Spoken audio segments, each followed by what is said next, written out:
최근 원달러 환율이 정말 빠르게 떨어지고 있습니다. 무려 45일 만에 160원이 넘게 급락했습니다. 그런데 이상합니다. 한국은 이미 상반기부터 큰 폭의 경상수지 흑자를 기록했지만 당시 환율은 오히려 높은 수준을 유지했습니다. 그런데 7월부터 갑자기 원화가 강해졌습니다. 한국 경제가 갑자기 좋아진 걸까요? 그동안 해외에 쌓여있던 달러가 한꺼번에 국내로 들어오기 시작한 것입니다. 그리고 저는 오히려 이번 환율 하락을 이용해 달러를 다시 모으고 있습니다. 오늘은 그 이유를 말씀드리겠습니다. 네, 반갑습니다. 미주광입니다. 오늘도 로빈후드 아마존 투자 종목 계좌부터 공개하도록 하겠습니다. 먼저 첫 번째 로빈후드 수익 현황입니다. 수익률 10.5%, 수익금은 약 1141만원입니다. 두 번째 아마존 수익 현황입니다. 아내 계좌, 자녀 계좌, 법인 계좌를 모두 합산한 아마존의 수익률은 18.4%, 수익금은 약 968만원입니다. 그리고 이번 반도체 하락장에서 단타 목적으로 매수한 썩소레의 수익률은 마이너스 0.6%, 수익금은 마이너스 약 17만원입니다. 2026년 8월 26일 현 시점 모든 계좌를 합산하면 총 자산은 약 3억 1721만원입니다. 한국이 달러를 많이 번다고 그 달러가 바로 시장이 풀리는 것은 아닙니다. 수출 기업들은 해외에서 번 달러를 전부 원화로 바꾸지 않습니다. 해외 공장 투자나 원재료 결제에 쓸 수도 있고 환율이 더 올라갈 것 같으면 그냥 달러로 들고 있을 수도 있습니다. 그래서 경상수지가 흑자여도 기업들이 달러를 해외에 쌓아두면 국내 달러 공급은 늘지 않습니다. 특히 최근에는 미국 공장 투자와 해외 캐펙스가 늘면서 벌어들인 달러를 다시 해외에서 쓰는 경우도 많아졌습니다. 결국 중요한 건 달러를 얼마나 벌어들였냐가 아닙니다. 그 달러가 실제 외환시장에 얼마나 풀렸느냐입니다. 그리고 최근 이 흐름이 바뀌기 시작했습니다. 수출 기업들이 보유하던 달러를 시장에 내놓기 시작한 것입니다. 우리가 흔히 말하는 내고 물량입니다. 환율이 계속 오를 때는 조금 더 기다렸다 팔자는 심리가 강합니다. 하지만 환율이 빠르게 내려가기 시작한다면 분위기가 달라집니다. 지금이라도 팔아야 한다는 심리가 생깁니다. 그러면 일부 기업의 달러 매도가 다른 기업의 매도로 이어지고 달러 공급이 늘면서 환율은 다시 내려갑니다. 환율 하락이 또 다른 달러 매도를 부르는 것입니다. 최근 원달러 환율 하락에서도 이 수출 기업 내고 물량이 중요한 원인으로 꼽히고 있습니다. 쉽게 말하면 그동안 해외에 쌓아두었던 달러가 한꺼번에 시장으로 나오기 시작한 것입니다. 그리고 이번에는 평소와 다른 변수도 있습니다. 바로 SK하이닉스입니다. SK하이닉스는 미국 ADR 발행으로 약 265억 달러를 조달했습니다. 중요한 건 이 돈의 사용처입니다. 상당 부분이 용인 반도체 클러스터, 청주 패키징 공장, EUV 장비 등 국내 투자에 쓰일 예정입니다. 미국에서도 달러로 조달했지만 한국에서 돈을 쓰려면 결국 원화가 필요합니다. 그래서 시장에서는 SK하이닉스의 대규모 달러 환전을 예상한 선물한 매도도 나타났습니다. 여기에 다른 수출 기업들의 내고 물량까지 겹쳤습니다. 즉 한국이 갑자기 달러를 더 많이 번 게 아니라 기존에 쌓여있던 달러와 새롭게 조달된 대규모 달러가 비슷한 시기에 시장에 풀린 것입니다. 기업들은 달러만 가지고 사업을 할 수 없습니다. 직원급여도 지급해야 하고 세금도 내야 하고 국내 투자와 주주 환원에도 원화가 필요합니다. 특히 8월은 법인세 중간 연합 시기입니다. 이미 수출 기업들의 달러 매도가 늘어난 상황에서 원화 수요까지 커지면 달러 매도는 더 늘어날 수 있습니다. 결국 이번에는 그동안 쌓아두었던 달러, SK하이닉스 ADR 자금, 국내 투자 자금, 세금과 주주 환원 수요가 비슷한 시기에 한꺼번에 겹친 것입니다.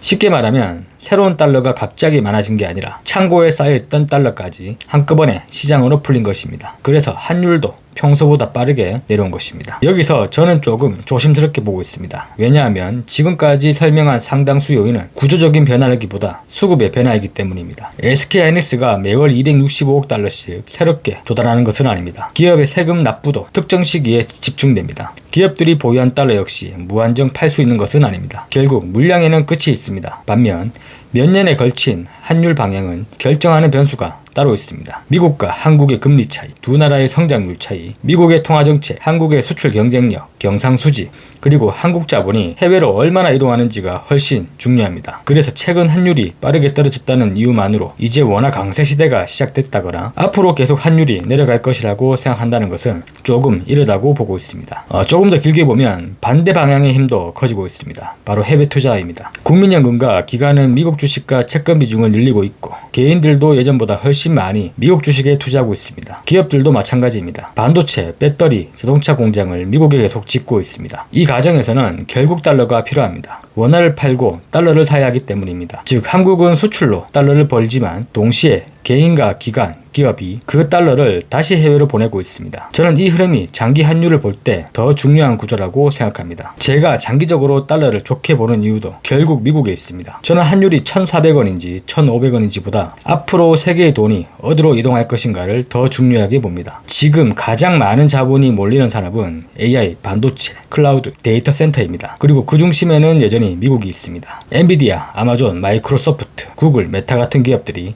AI에 막대한 돈을 투자하고 있습니다. 성장 기대가 커지면서 전 세계 투자 자금은 다시 미국으로 들어옵니다. 주가가 오르면 기업은 더 쉽게 자금을 조달하고 그 돈으로 다시 AI와 데이터 센터에 투자합니다. 투자가 성장을 만들고 그 성장이 다시 자본을 끌어들이는 것입니다. 저는 미국의 가장 강력한 경쟁력이 바로 이 구조라고 생각합니다. 기술이 자본을 부르고 자본이 다시 기술을 키웁니다. 그리고 제가 최근 스테이블 코인과 토큰화를 계속 보는 이유도 여기에 있습니다. 과거에는 미국 자산에 투자하려면 한전하고 증권 계좌를 만들고 여러 금융 시스템을 거쳐야 했습니다. 하지만 금융이 디지털화되면 이 장벽은 낮아질 수 있습니다. 달러 스테이블 코인이 커지면 전 세계 사람들이 디지털 달러를 보유하게 되고 그 준비 자산을 통해 미국 단기 국채로 자금이 연결됩니다. 토큰화도 마찬가지입니다. 미국 주식과 채권, MMF 같은 자산을 더 작은 단위로 쪼개 전 세계 투자자에게 판매할 수 있습니다. AI 데이터 센터도 월가와 연기금, 사무자본의 돈을 미국 AI 인프라로 끌어들일 수 있습니다. 결국 미국은 돈을 더 찍는 것만이 아니라 스테이블 코인으로 국채 수요를 만들고 토큰화로 미국 자산의 접근성을 높이고 민간 자본을 AI로 연결하고 있습니다. 저는 이 흐름을 전 세계의 돈이 미국으로 들어오는 통로를 계속 넓히는 과정이라고 보고 있습니다. 물론 미국에도 문제가 많습니다. 정부 부채도 엄청나고 재정 적자도 계속되고 있습니다. 달러 가치가 앞으로 계속 일직선으로 상승한다는 보장도 없습니다. 당연히 환율은 언제든 크게 떨어질 수 있습니다. 하지만 장기적 관점으로 본다면 AI 기술 패권, 세계 최대 자본시장, 미국 국채시장, 스테이블 코인을 통한 디지털 달러 확대, 토큰화를 통한 미국 자산의 글로벌 유통까지 생각한다면 저는 아직 세계 자본의 가장 강력한 목적지는 미국일 가능성이 높다고 보고 있습니다. 그래서 사실 제가 투자하는 것은 달러라는 종이 자체가 아닙니다. 미국이라는 거대한 자본 흡수 장치에 투자하고 있는 것입니다. 다만 장기적으로 달러를 좋게 본다고 지금 한 번에 사겠다는 뜻은 아닙니다. 장기적인 방향과 단기적인 가격은 다릅니다. 기업들의 달러 매도와 ADR 자금, 미국의 금리 인하 기대가 겹치면 환율은 더 내려갈 수도 있습니다. 그래서 저는 저점을 맞추려고 하지 않습니다. 대신 환율이 내려올 때마다 일정 금액씩 달러를 바꾸고 있습니다. 환율이 더 떨어지면 더 싼 가격에 추가로 사고 다시 올라가더라도 이미 일부 달러를 확보한 상태가 됩니다. 쉽게 말하면 방향에 베팅하지만 가격에는 베팅하지 않는 것입니다. 저점을 포기하는 대신 장기적인 미국과 달러의 방향에는 계속 올라타는 방식입니다. 정리해보겠습니다. 최근 환율 하락은 한국 경제가 갑자기 강해졌다기보다 수출 기업의 달러 매도와 SK하이닉스 ADR 자금, 기업들의 원화 수요가 겹친 영향이 컸다고 봅니다. 하지만 저는 더 긴 흐름을 보고 있습니다. 한국의 개인과 기관, 기업은 계속 해외로 나가고 있고 세계의 자본은 여전히 AI와 미국 기업, 미국 금융시장으로 향하고 있습니다. 여기에 미국은 스테이블 코인으로 달러의 영역을 넓히고 토큰화로 미국 자산을 전 세계에 더 쉽게 판매하려고 하고 있습니다. 그래서 저는 이번 원화 강세를 달러를 버릴 이유로 보지 않습니다. 오히려 단기적인 수급으로 달러 가격이 내려온다면 장기적으로 미국에 투자하려는 저에게 조금씩 달러를 모을 기회가 될 수 있습니다. 그래서 저는 저점을 맞추기보다 분할 한전으로 대응하고 있습니다. 결국 중요한 건 환율 한 번의 움직임보다 세계 자본이 어디로 향하고 있는지라고 생각합니다. 오늘 영상이 도움되셨다면 구독과 좋아요 부탁드리며 다음 영상에서 찾아뵙겠습니다. 감사합니다.